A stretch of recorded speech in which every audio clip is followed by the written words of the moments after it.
Prayers to the gods, weed and cigars, Venus and Mars, reach for the stars.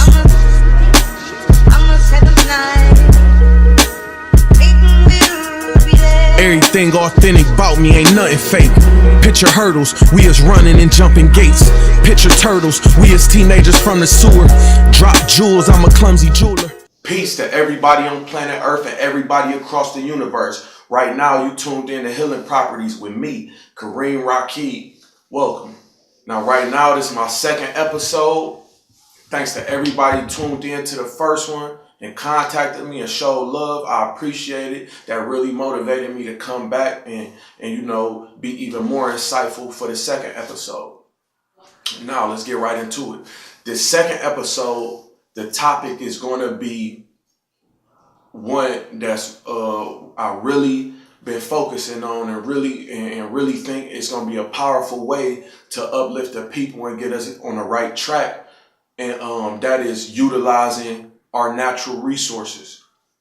And when I say natural resources, most people would think about the natural resources of the earth, the sun, solar power, and you see the wind turbines out in Euclid. That's utilizing natural resources. And the natural things that come from the earth, the water and things of that nature.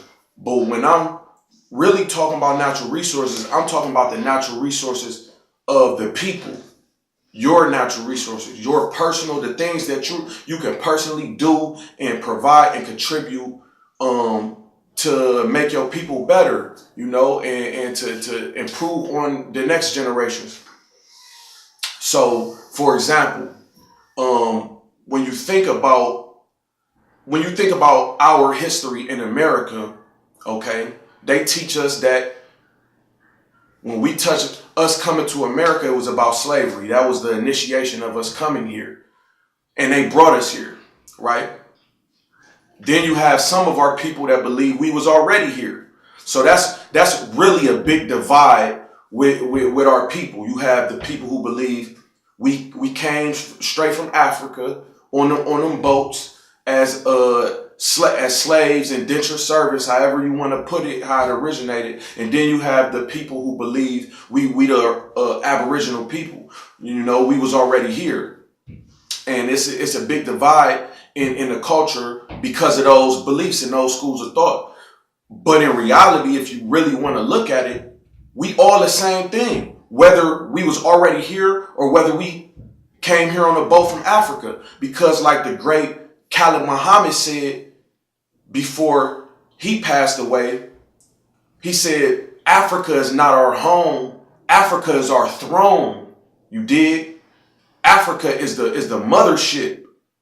The earth is our home, every bit of it. It's not a piece of land on this planet that wasn't originally inhabited by melanated people.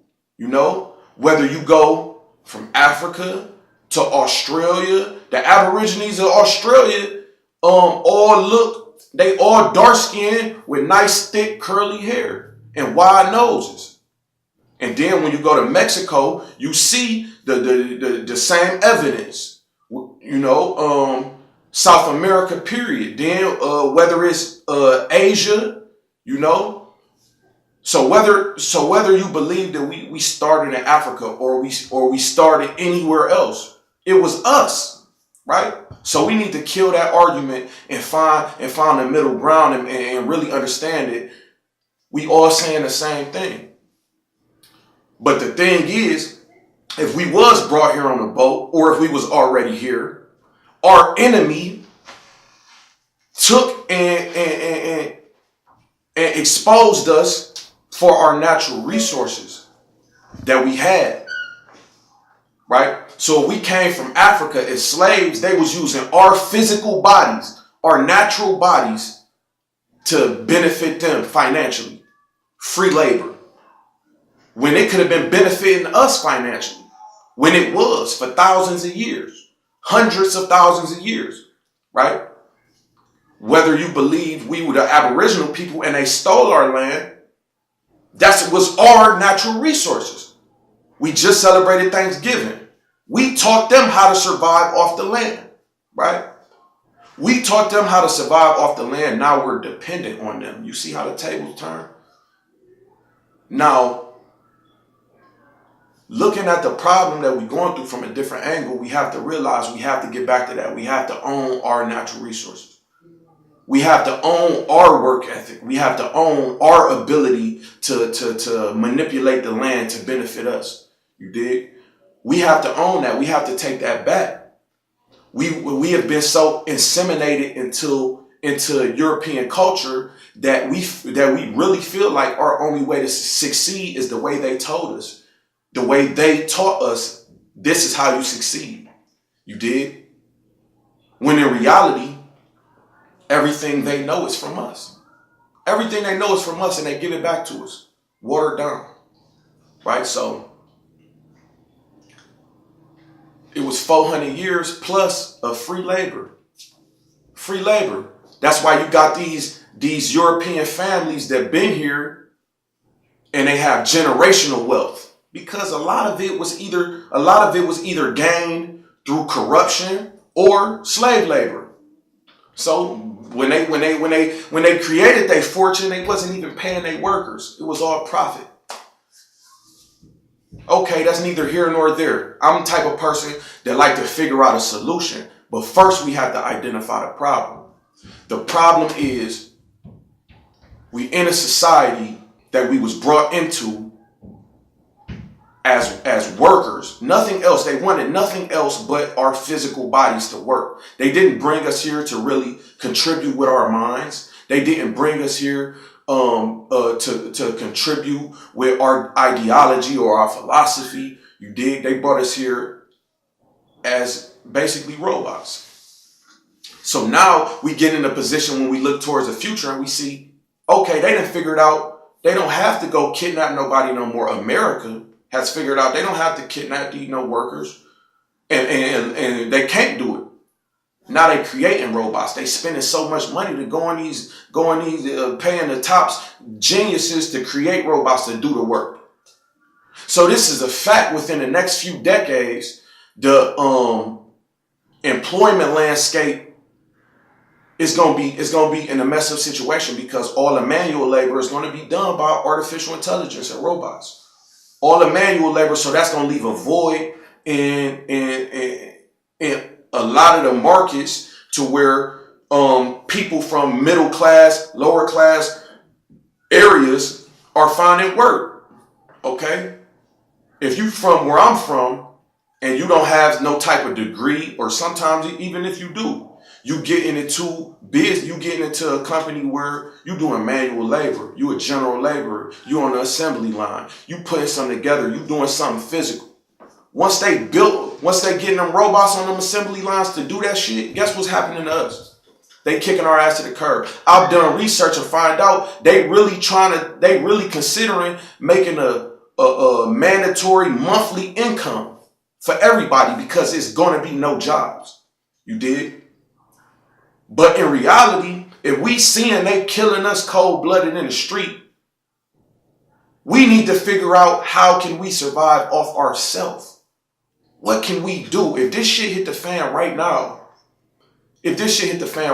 when we decide, or they decide, oh, we closing the grocery stores, we closing the malls, this, that, and the third, you need with food, clothes, I don't know how you gonna get it, but you ain't getting it here.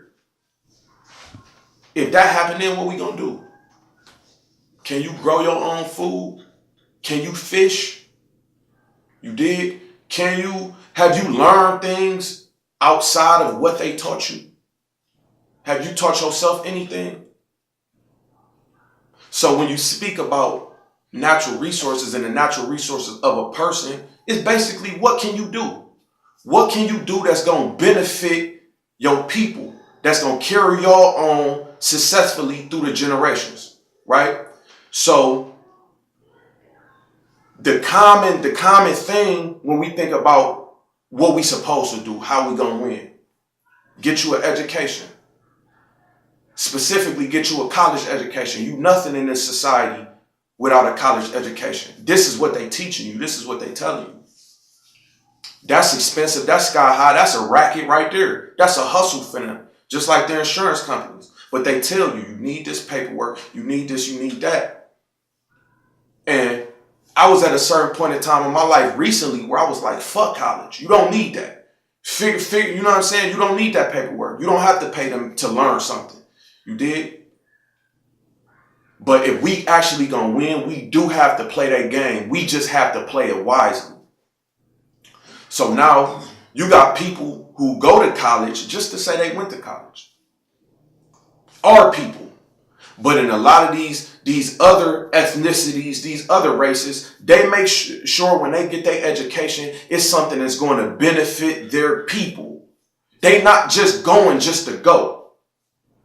The common person, when you ask them, oh, you want to go to school? What you want to go to school for? Business management, this, that, and third. Well, guess what, brothers and sisters? You don't need a college education to become a businessman.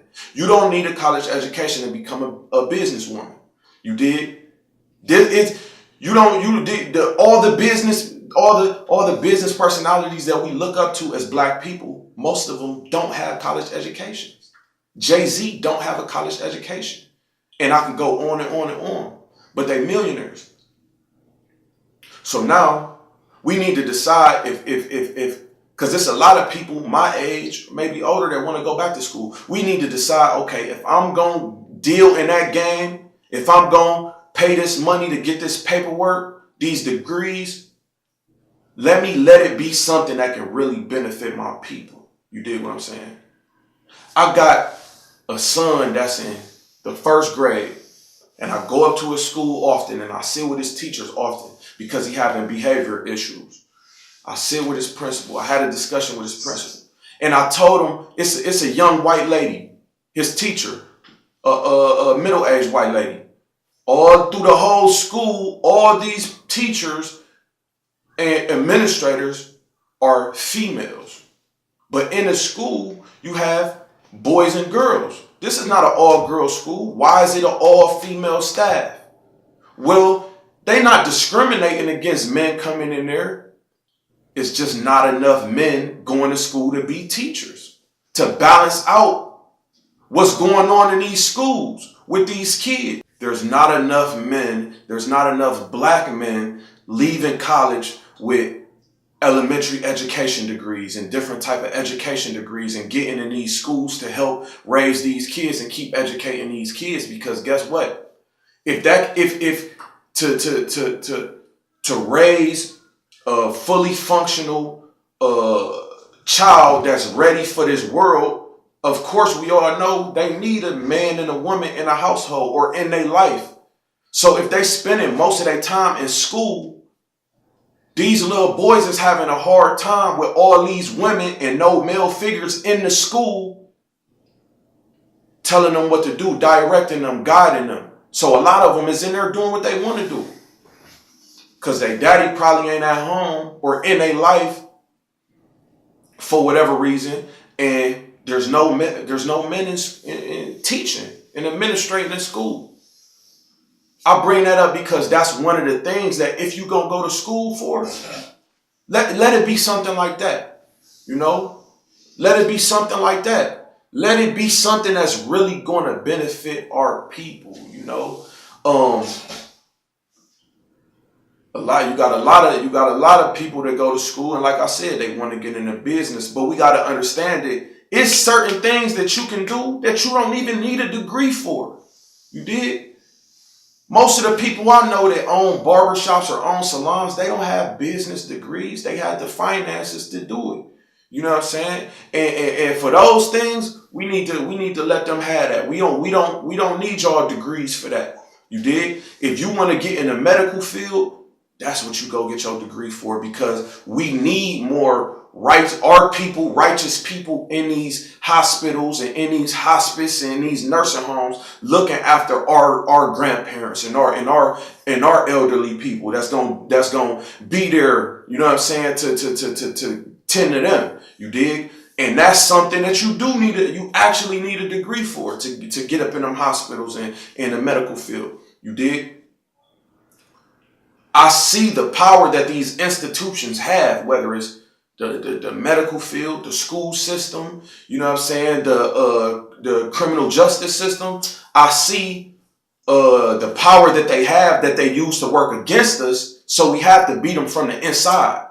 And these is the places that we need those degrees, you know what I'm saying? We actually need more righteous brothers becoming cops. Fuck the police, let's kill that. Let's kill that. Let's make the slogan, become the police. Become the police. You dig? We look for good cops, but it's not gonna happen if ain't no good righteous brothers becoming cops. This is just real. You know what I'm saying? And you don't necessarily need a degree to become a cop. Let me explain something to you. You have, and we stand on topic of your natural resources, but you have, I studied the La Cosa Nostra, the mafia, the Italian mafia, right? And they started at a lower level of class and society in America, coming off that boat to Ellis Island, you know? We consider them white people, but they were still discriminated against. Why? Because they was Italian, and another reason why they was Catholics. And Catholics and Italians, they was being discriminated towards too, in the North and in the South. But when we talk about the La Cosa Nostra, we talking about in New York. Long story short, these was what we got the idea of what they call gangsters, with the Tommy guns and the suits and the hats, and they killing motherfuckers in the street. They was what we call gangsters. Guess what they did to their children? They sent their children to military school. They sent their children to college for political science. And they children, the children of the gangsters, whether we talking about the Gambino family, whether we talking about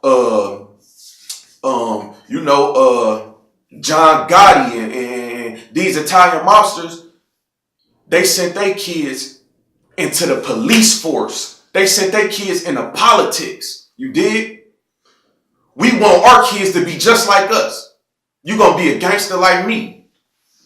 That's what we want for our kids. We didn't tell our sons, I didn't tell my son to become a cop. But as I'm learning and growing, I'm seeing how we can beat them from the inside. You dig? So now, you don't really see the Italian mafia no more, but they still around. A lot of them is politicians. A lot of them is police chiefs. A lot of them is judges and things of that nature. So now Italians don't get discriminated against. You don't hear that, and it's not a common thing anymore because they helping to make the rules. They helping to execute the laws and shit. They in a position of power while we still on a lower level. And the Italian mobsters, they was the ones with the drugs in the beginning, giving it to us. You know? So now,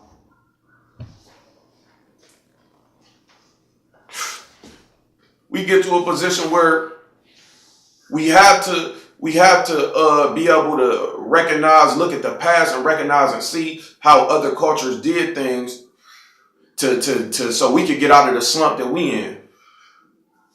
Speaking on the mobsters, a lot of the mobsters wasn't even Italian. They was Jewish. They was Eastern European. Meyer Lansky.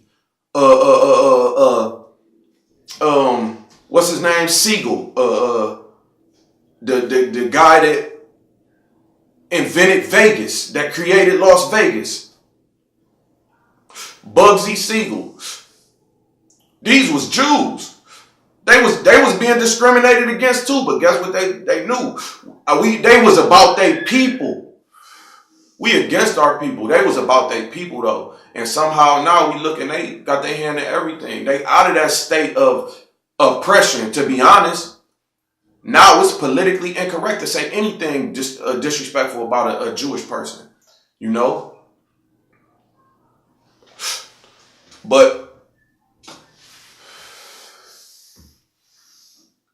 we have to look and realize what's our natural resources. What can we use? How can we get into the establishment? But what a lot of people say is black folks have a crabs in a bucket, crabs in a barrel mentality. No, want to pull their brother back when they see their brother getting in a good position, want to pull him down. Rightfully so. Because one thing about us, what we feel like we have to do when we get out of that situation, when we get from up under a and we get in a nice class, we get in a good tax bracket or whatever the case may be, we feel as though we have to disown them other crabs in the bucket. Them crabs in the bucket know when that crab get out, when he get out the bucket, he ain't looking back. He ain't gonna yell back, I'll be back to get y'all. That ain't gonna happen. He gonna disown he was ever in that bucket. And that's how he is. It's like what Jay-Z saying, what O.J. Simpson said. I'm not black, I'm O.J. Look at me. I'm not black. I'm O.J. Simpson. You know? And that's how O.J. really thought. Don't discriminate against me because I'm accepted with y'all now. I use the analogy of when the slaves, in order for them to get free, they can buy their free. It was slaves that could buy their freedom. It was slave, you could buy your freedom. You dig? And they'd give you your freedom papers, which wasn't worth nothing because they could still put you back in slavery at that point in time. But it was slaves that would carry their freedom papers everywhere they went. You did? We still have freedom papers, but it's them titles, them degrees. It's even down to the labels that we wear on our clothes. The shit that these names and shit that we praise. These Italian designers, you know what I'm saying? These European designers and shit, and you know, that make these cars and make these clothes. That's our freedom paper. Nigga, I'm not a slave. I wear Gucci. I'm not a slave. I have a Audi. You dig what I'm saying? Like, those is our freedom papers now. What we got to realize, until we can be dependent on our own people, then we'll forever be slaves. You dig? We'll forever be slaves. So now we've identified the problem, right? Now what's the solution? What do you do? What can you do to benefit your people, right? What can you do? We like to grow up and think we so isolated. They gave us what they feel like we need to be doing. Entertainment and sports, which is all entertainment. I've been seeing all this shit going on with the NFL. I've been seeing it. Anybody that know me know I've never been into sports. I've never been into sports. Just simply because I'm not entertained by seeing niggas run back and forth with a ball. Just me personally. Sometimes it can be exciting, but I'm not into it. I can't tell you the LeBron stats or none of that shit. I don't care. You dig? None of that shit is ever going to change the world. You feel what I'm saying? In reality, we still shucking and jobbing for them. We score and we do a little dance. They love that shit. Feel me? They love to see us entertain them. But we grow up believing that's my natural ability. That's what's going to get me in that mansion. You dig? That's what's going to get me out of oppression and poverty if I entertain the white man. And it been like that since they let the chains off us. That's how if we make them smile and laugh enough, they'll forget we a nigga. We really got to get to a point, which has naturally happened, but we have to get to a point where we disown those stereotypes. We disown those stereotypes. Yeah, I know my son is going to be 6 foot, 200-something pounds, but I'm not going to always tell him, I'm not going to make him think because he's naturally going to be a big guy that you should be a football player. Oh yeah, you should know how to hoop. I was named after Kareem Abdul-Jabbar.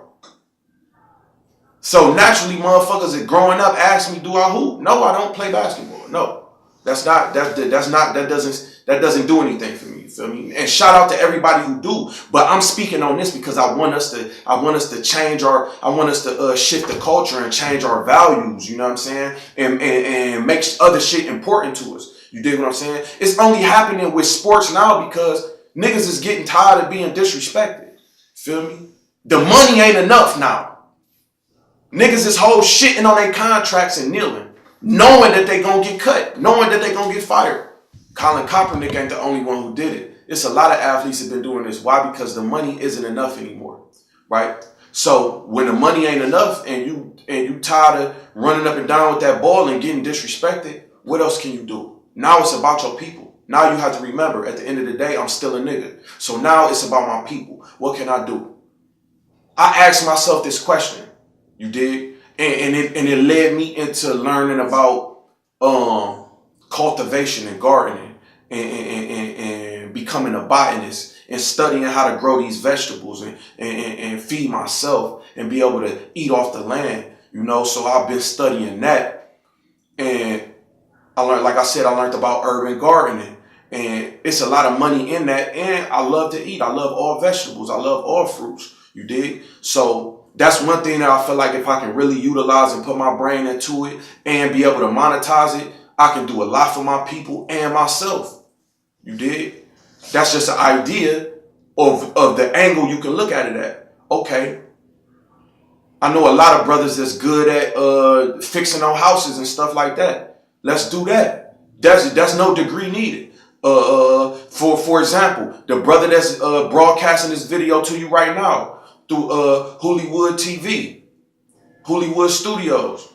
He didn't go to school for broadcasting, but he did. He knew what he had to do. He had the idea, he had the vision, and he manifested it. And now you're watching me right now. You dig what I'm saying?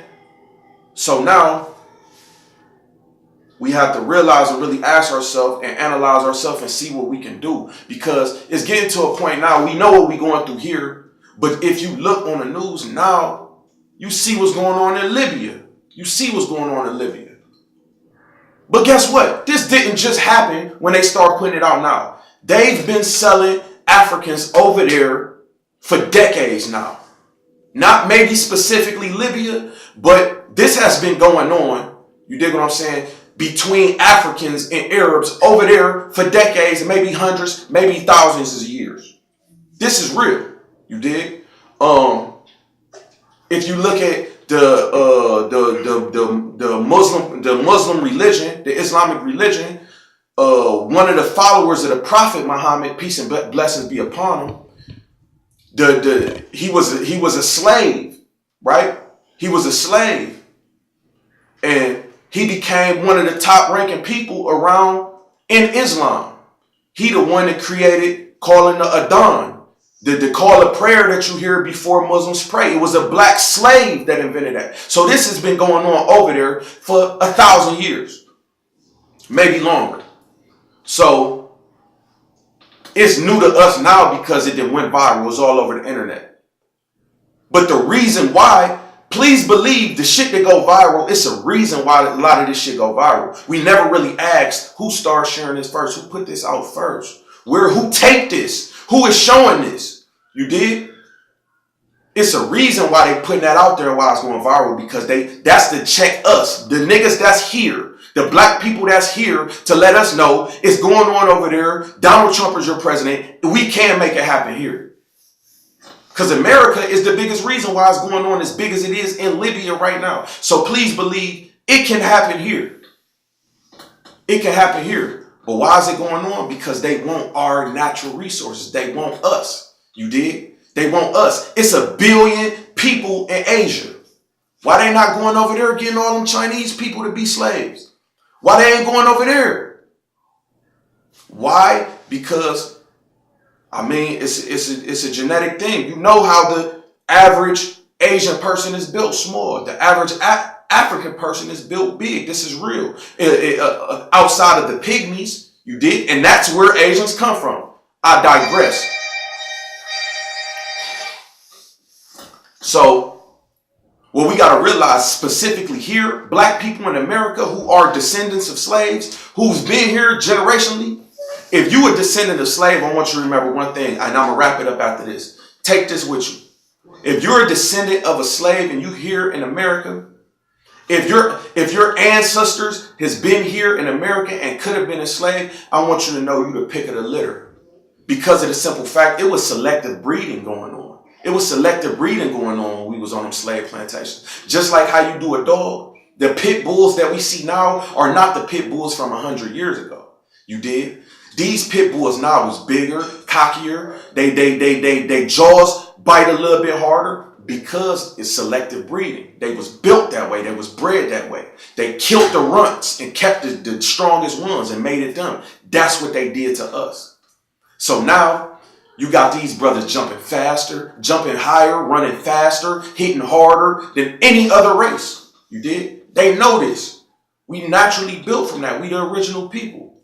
So why that would be the best slave to have. The strongest person on the planet Earth. That's why they love to enslave us. You did? So I'm gonna leave y'all with this information. When you reveal, you heal. Right? And since my show is healing properties, when I heard that, I thought that was a deep statement because we have to reveal what we need to do. So what you need to take from this is we need to think outside of the box and realize what can we do to make to make our situation better on a generational level. We need to utilize when we think about what we want to do for a living. We need to dismiss the fact that, oh, my talent is sports or my talent is entertainment. We should literally make a note to make sure, tell our kids, you will not play sports professionally. That will not happen. That can be a hobby for you as a child, but your goal is to not play sports professionally. That's over with. I think it's safe to say in the next few decades, there will be no more NFL. It's going to be something else. But if we can start this right now from my voice, if we can start telling our kids, you will not play sports professionally. You will build houses. You will be an architect. You dig? You will have a homestead. You will grow your own food. We love eating chicken, but I ain't no chicken coops in the hood. So we ain't gotta go eat that poison shit that they selling us at KFC. You dig? Why we ain't growing our own? Let's teach our kids that. Let's teach our kids that. About the water, how to get food out the water. You dig? We taught them that. Now we got them teaching us real estate. You don't need to go to school for that. You know? So, before I end this, I want to say, rest in peace to everybody we lost this past week. It was amazing to me. I had all the murders that came up since my last video. Rest in peace to the brother Malik. A lot of people I know knew him. The guy that got killed on 130th. I think that was a travesty. Like, it was ridiculous. It's really disheartening and sad, the situation that happened. But rest in peace and God bless his family. Rest in peace to the brother Box the Beast. He was in the entertainment. I think he was a part of a web series that I'm a part of that come out in 2018. I want to say rest in peace to him and God bless his family. Once we change our values, then we gonna see a lot of things ain't important to us that's driving us to commit all these violent crimes. You know what I'm saying? We doing this because of our values. Once we change, once we pick up righteous values, then we will start seeing our actions being righteous, and a lot of these senseless crimes will not be happening. So, in closing, peace to everybody on planet Earth and across the universe. It's healing properties. I'll catch you next time. Peace.